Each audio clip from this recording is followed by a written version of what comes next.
Hello मेरे प्यारे दोस्तों, रवि ऑनलाइन क्लासेस में आपका स्वागत है। 50 मोस्ट इम्पोर्टेंट जीके जीएस यूडीटीरिया को कवरेज कर रहे हैं। पहला क्वेश्चन है, पाटलिपुत्र नगर की स्थापना करने वाला उदयन किस वंश का शासक थे? नंद वंश, मौर्य वंश, हर्यक वंश, सुनाग वंश। तो उदयन हर्यक वंश से संबंधित थे। उदयन हर्यक वंश से संबंधित थे। तो option number C correct answer होगा। उदंतपुरी विश्वविद्यालय का निर्माण किसने करवाया था? उदंतपुरी विश्वविद्यालय का निर्माण किसने करवाया था? तो धर्मपाल, देवपाल, नारायणपाल, गोपाल। तो ऑप्शन नंबर डी आंसर सही होगा। गोपाल ने उदंतपुरी विश्वविद्यालय का निर्माण करवाए थे। 1857 की क्रांति में वीर कुंवर सिंह ने आरा में किस अंग्रेज अधिकारी को पराजित किया था?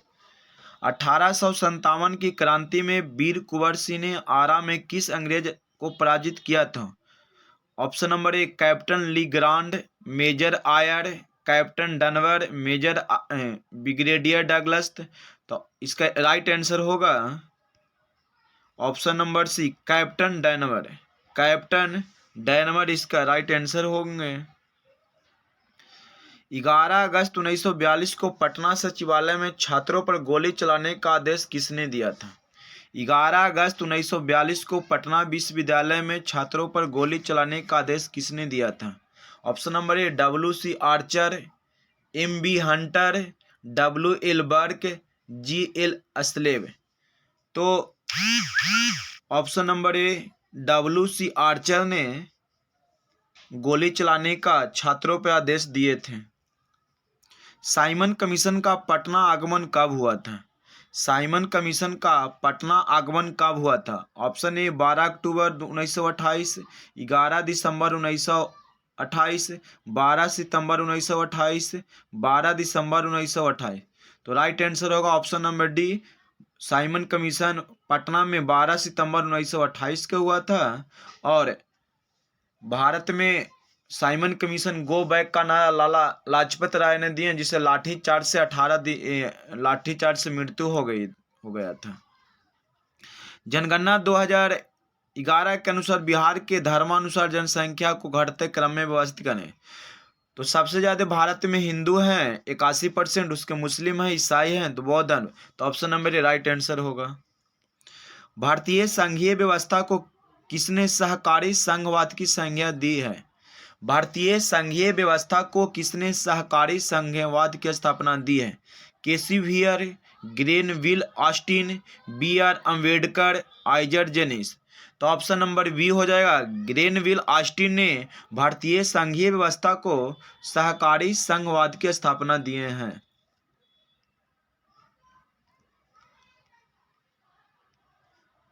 Option number B right answer.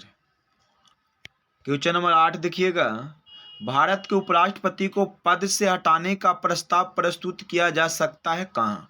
Bharat के उपराष्ट्रपति को पद से हटाने का प्रस्ताव प्रस्तुत किया जा सकता है।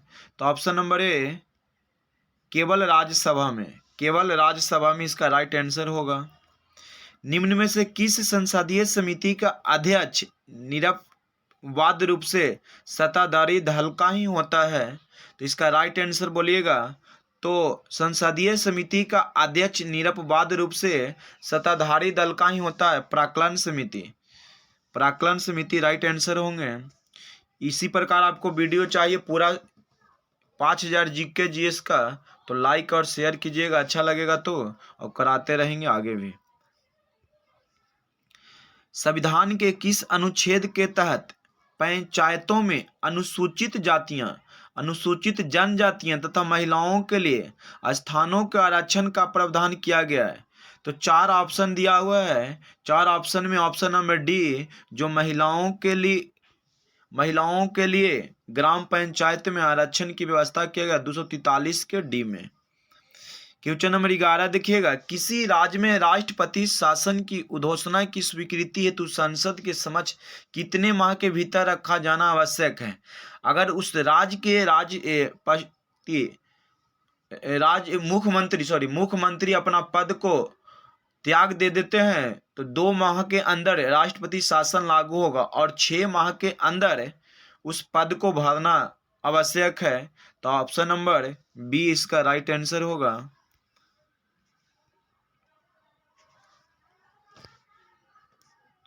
क्वेश्चन नंबर 12 देखिएगा, केंद्र और राज्यों के बीच होने वाले विवादों का निर्णय, केंद्र और राज्यों के बीच होने वाले विवादों का निर्णय करने की उच्चतम न्यायालय की शक्ति निम्न में किसके अंतर्गत आती है? अगर राज्य सरकार और केंद्र सरकार के बीच विवाद है तो शक्ति कौन उच्चतम न्यायालय में कौन दे सकता है? तो इसका प्रारंभिक अधिकारिता जो होते हैं वो उसके अंतर्गत इनका शक्ति होता है। सर्वप्रथम किस देश के संविधान में प्रस्तावना को सम्मिलित किया गया था? सर्वप्रथम किस देश के संविधान में प्रस्तावना को सम्मिलित किया गया? भारत है, ब्रिटेन है, जर्मनी है, यूएस है। तो सर्वप्रथम यूएसए के संविधान में प्रस्तावना को सम्मिलित किया गया था। वाल्मीकि नगर टाइगर रिजर्व अतिरिक्त बिहार के किस जिले में एक नया टाइगर रिजर्व बनाने का प्रस्ताव है?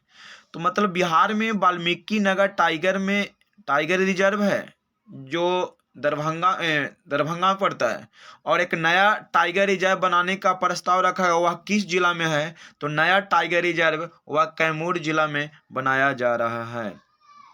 सूची 1 एवं सूची 2 को मिलान कीजिए। मतलब एक प्रदूषक है और दूसरा मनुष्य के प्रभावित अंग है। तो स्टुवर्ट है, स्टुवर्ट किसको प्रभावित करता है? तो स्टुवर्ट फेफड़ा को प्रभावित करता है, और सीसा उदर गुहा को प्रभावित करता है, और पारा रक्त धाराएं को, कार्बन डाइऑक्साइड मस्तिष्क को प्रभावित करता है। इसका right answer option number C हो जाएगा। डायलिसिस किससे संबंधित है? डायलिसिस किससे संबंधित है? तो डायलिसिस हमारे शरीर में वृक्क से संबंधित है। डायलिसिस किससे संबंधित है? तो वृक्क से संबंधित है। नेत्रदान में कौन सा भाग दान दिया जाता है? तो नेत्रदान में कॉर्निया दान दिया जाता है। नेत्रदान में कॉर्निया दान दिया जाता है। तो ऑप्शन नंबर सी सही है। प्राथमिक एवं द्वितीयक इंद्रधनुष में क्रमशः कौन से रंग की पट्टी बाहर की ओर दिखती है? प्राथमिक एवं द्वितीयक इंद्रधनुष में क्रमशः कौन सी रंग की पट्टी बाहर की ओर दिखती है? तो प्राथमिक धनुष में बाहर के दिखाई देने वाला लाल है, और द्वितीयक इंद्रधनुष जब होगा तो बैगनी दिखाई देगा। तो ऑप्शन नंबर ए होगा। बायोगैस में मुख्यतः होती है। बायोगैस में मुख्यतः मतलब बायोगैस किस गैस का संगठन है? तो बायोगैस में कार्बन डाइऑक्साइड होती है और मीथेन होती है। मीथेन गैस को मार्स गैस भी कहा जाता है। मीथेन गैस को मार्स गैस भी कहा जाता है, जिसका सूत्र CH4 होता है। या आर्द्र भूमि धान के खेती में से मीथेन गैस निकलता है। तो ऑप्शन नंबर इसका डी राइट आंसर होगा। निम्नलिखित में कौन सही नहीं है? तो ऑप्शन नंबर ए है, तापमान के बढ़ने से वायु के ध्वनि का वेग बढ़ता है। ये सही है। वायु में ध्वनि का वेग दाब निर्भर नहीं करता है। नहीं सर। आर्द्रता के बढ़ने से वायु के ध्वनि का वेग कम हो जाता है। नहीं, ये गलत है। ऑप्शन नंबर सी इसका राइट आंसर होगा। निम्नलिखित में कौन आनुवांशिक रोग नहीं है? मतलब आनुवांशिक रोग वह रोग होता है जो एक पीढ़ी से दूसरे पीढ़ी में जाता है, वो आनुवांशिकता रोग कहलाता है।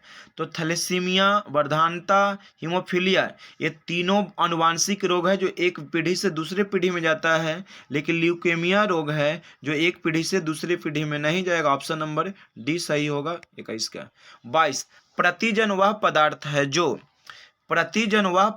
जो हानिकारक जीवाणुओं को नष्ट करता है। नहीं। विषाक्तता के उपचार के लिए प्रयुक्त होता है। नहीं। शरीर के ताप को कम करता है। नहीं सर।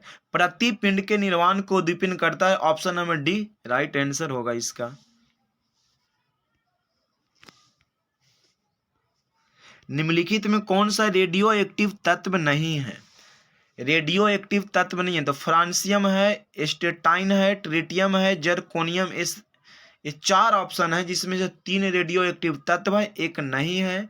तो जर्कोनियम रेडियो एक्टिव तत्व नहीं है।